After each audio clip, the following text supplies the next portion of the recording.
Hi, I'm Benedict, author of Sicilian Loves. In my book, I give sample recipes. Today I'm going to go through one of those, Vincenza's Sicilian bread. Here's how to make it. First, you get a bunch of water and dissolve some yeast in it. After that, you put an egg and some salt. Then you mix that all up and add a bunch of flour to it. Mix the flour, knead it for a while, maybe 10 minutes, whatever.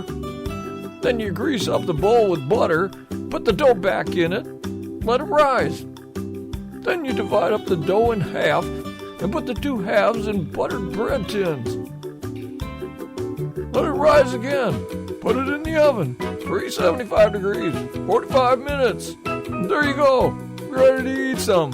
And when it gets old, you can make some Sicilian Wheaties with it.